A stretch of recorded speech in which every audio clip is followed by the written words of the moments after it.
O demônio, a ação extraordinária do demônio depende sempre da permissão de Deus, mas também da liberdade dos homens.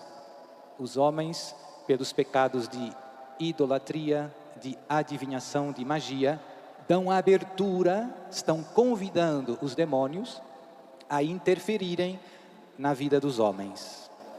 E nos rituais de magia, às vezes, com frequência, são usados objetos. Pode ser magia branca ou preta, no final, ou negra. É sempre ao demônio que você está pedindo ajuda. Tem muita gente que pensa que, padre, eu estava doente, fui lá no curandeiro, ele fez um trabalho, uns defumadouros, deu um chás, com umas ervas, umas pedras, para eu tomar, para eu ficar bom.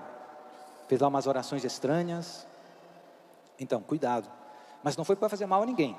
Esse curandeiro tinha lá uma imagem bem grande do Padre Pio, uma imagem bem grande de Nossa Senhora de Fátima. Pois eu digo para você hoje, meu irmão, é um pecado contra o primeiro mandamento da lei de Deus. Não terás outros deuses.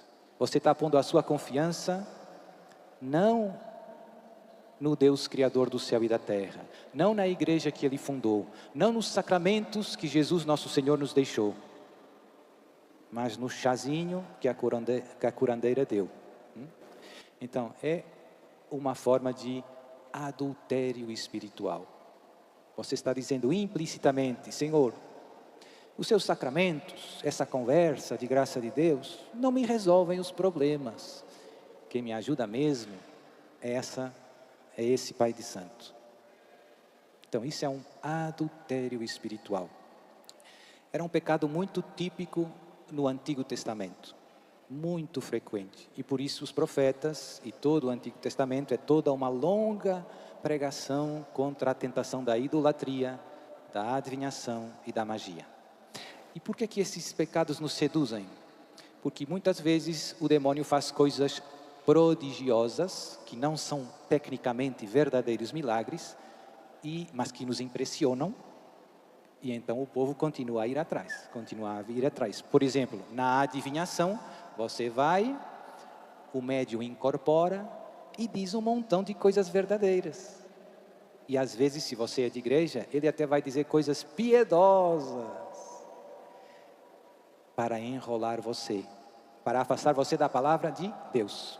Agora quem guia você, a luz para os seus passos, não é mais a palavra de Deus, é a palavra do médium, que vai dizer que você tem que ir na capela e dar 5 voltas de olhos fechados, acender 3 velas e meia, e fazer um montão de coisas que parecem religiosas, né?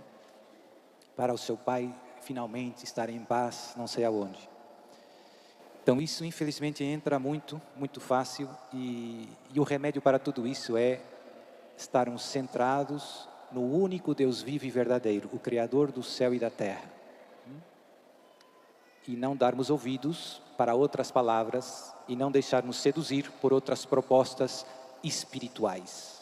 Deus nos deu tudo o que precisamos para chegar ao céu. Como é que eu percebo que um objeto foi usado em rituais e que está sendo causa de distúrbios? Pelos efeitos que produz. Então, vou dar algum exemplo prático. Às vezes, a maior parte dos casos dos exorcismos são pessoas boas, católicos não praticantes, que foram vítimas de um malefício, de uma magia negra, de uma macumba. E normalmente essas pessoas encontram, por exemplo, com frequência, esses objetos, essas coisas colocadas junto à sua casa, no portão de sua casa, ou enterradas no terreno de sua casa, ou nas escadas do seu prédio. Às vezes são presentes que vêm, comida, bebida, até coisas religiosas, né? Já tem histórias de, por exemplo, de imagem de um santo que por trás da imagem tem um trabalho colocado. E como é que eu sei se esse objeto foi... Primeiro, se você encontrar algo de estranho, o que você deve fazer é rezar. Reze o Pai Nosso, peça a Deus que destrua, e tranquilamente, sem dramas, se possível, queimar fora de casa, destruir pelo fogo. Às vezes não é possível, são coisas de metal, você simplesmente deita fora, tranquilo, não tem que ter medo. Segunda coisa, tem gente que às vezes ouve essa minha explicação e então entra em pânico e começa jogando tudo fora. Porque o meu vizinho me deu isso, o outro deu aquilo, e eu penso que se não tem nenhum distúrbio estranho em sua casa, não tem motivo para inventar um problema que não existe. Que não existe. Ah, padre, mas eu tenho dúvidas porque ela é uma pessoa do mal e está lá no trabalho e tem inveja. Se não existe nenhum distúrbio estranho, dê graças a Deus. E provavelmente é porque você está na graça de Deus, rezando e caminhando.